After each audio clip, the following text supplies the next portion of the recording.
Welcome back to the channel. With The Legend of Zelda Tears of the Kingdom coming out in just a few days, let's take a brief moment to look at all the games you can play from the Legend of Zelda series on the Nintendo Switch in order of release. Spoiler alert, it's a lot.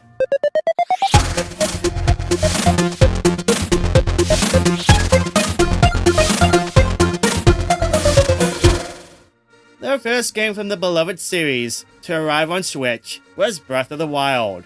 Arriving on both the Switch and the Wii U at the same time, it marked both a beginning and an end. The end of the Wii U and the beginning of what would end up becoming one of Nintendo's most successful hardware releases ever. The success of this game in the series has been unprecedented, as the game itself would end up selling like hotcakes too, just like the Switch.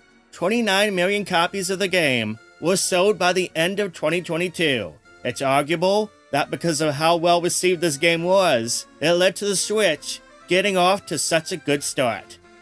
Over 1 year later, in the May of 2018, the series would receive its first spin-off on the Switch. Hyrule Warriors Definitive Edition sees various characters from different Legend of Zelda games and timelines coming together to fight off hordes of enemies in a hack-and-slash affair just like other Muso games. This is actually the third release of this very game. The Definitive Edition contains all the DLC from the Wii U and 3DS releases, with some new stuff based off the Breath of the Wild.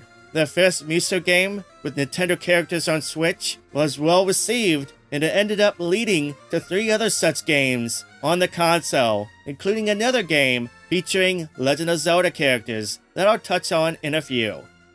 In the fall of 2018, the Nintendo Switch Online service would see its first NES games being added, allowing members to enjoy various games from that console's library on the Switch. And the first batch of games was the original Legend of Zelda game. 4 months later, it would be joined by its sequel, Zelda 2, on the same service. Both games would receive SP versions of the same game later that allowed players to play souped-up versions of Link with lots of equipment and items in Zelda 1 and maxed out life, attack, and magic in Zelda 2.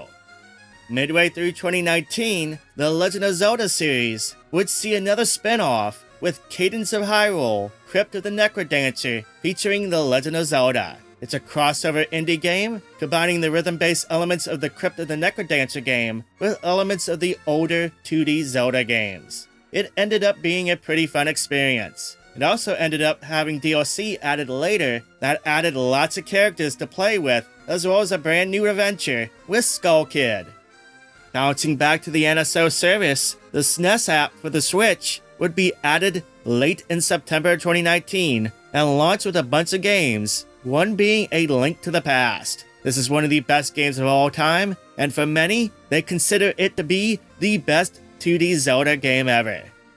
Later that very month, the Switch would receive a very surprising remake of another 2D Zelda game, The Legend of Zelda Link's Awakening. Largely retaining the layout and design of the Game Boy Color version of the game, it would be rebuilt with a new 3D look that looks a bit toy-like, with the option to play customizable dungeons with pieces of dungeons that players can earn and unlock. The remake ended up being pretty popular, selling over 6 million copies. This very game would cap off a big year for Zelda fans, seeing 4 games come to the platform, 2 classics, 1 spin-off, and a remake.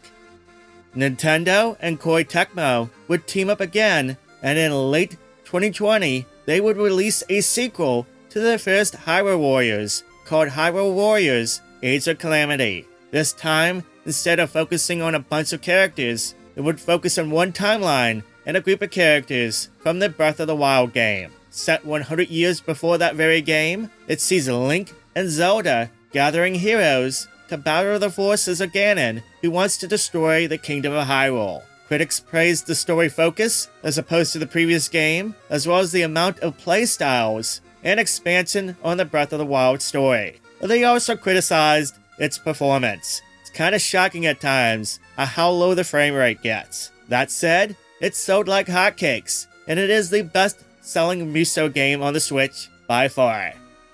Halfway through 2021, a ninth Zelda game would arrive on Switch, this time being a remaster of a previous game. The Legend of Zelda Skyward Sword HD features cleaned up visuals running at an HD resolution and 60 FPS over the original game. It also includes new control schemes, one that replicates the old Wii and Nunchuck control scheme, and another one that features a more traditional controller layout. It also includes the ability to autosave, the ability to skip cutscenes, and amiibo support with the Loftwing amiibo to enable fast travel.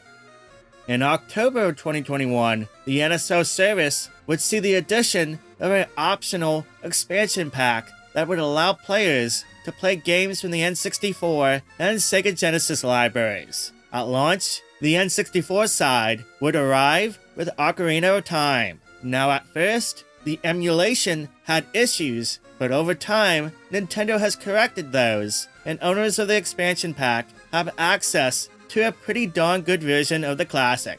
Just a few months later, it would see the N64 sequel, Majora's Mask, arrive on the service too. Both games are classics, and let's be fair, it wouldn't be a proper N64 library on Switch without those games. But that wouldn't be the last time Zelda classics would arrive on Switch. Nope, because in 2023, this very year, Game Boy, Game Boy Color, and Game Boy Advance games would arrive on the NSO service. At launch, 2 handheld classics would join the library, the first being Link's Awakening DX. It made sense to add this version, as it included not only color graphics over the original release, but also includes a dungeon that was exclusive for Game Boy Color players. The second game that was added would be the Minish Cap to the Game Boy Advance side of the service. This 2D Zelda game introduced new items to the series, such as the Mo Mitts and Gust Jar, as well as the ability to transform to the size of the Minish, allowing Link to explore small environments in-game, as well as solve puzzles.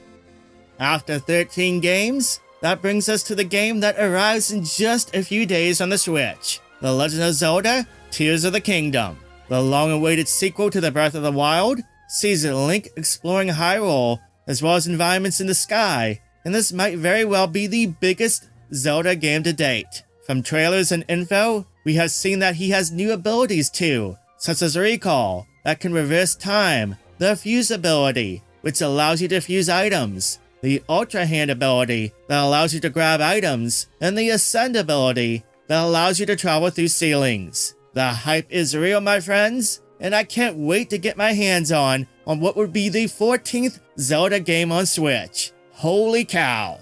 That all said, what does the future bring for Zelda games on Switch? Well, we know for a fact that Nintendo plans to bring both Oracle games to the Game Boy side of the NSO service. I'd realistically expect these games to arrive later this year. Beyond that, who knows? You might see The Legend of Zelda, A Link to the Past, or Swords arrive on the GBA side sometime. Beyond that, there's theories and requests for a long time to add ports of Twilight Princess HD and Wind Waker HD to the Switch library. But that, and no pun intended here, that ship might have sailed. The Switch has been on the market for a long time now, and the time for such releases might be slipping away. It all depends on how popular the Switch remains to be. After this week, there will be 14 games from the Legend of Zelda franchise on Switch, with 2 more confirmed to be arriving. That's a lot. That is a huge chunk of the mainline Zelda games playable on the console, in addition to 3 being spin-offs. That's pretty impressive stuff. Which game in the series is your favorite Zelda game of all time? Feel free to sound off in the comments. If you like this little look back at all the Zelda games on Switch, feel free to give it a thumbs up and consider subscribing if you like Nintendo and Switch stuff. I put out new videos each and every week on this channel. That's all for me today. I'm so ready for Tears of the Kingdom. It's almost here. But in the meantime, thank you so much for watching and subscribing. I hope you have a wonderful day, and I'll catch you next time.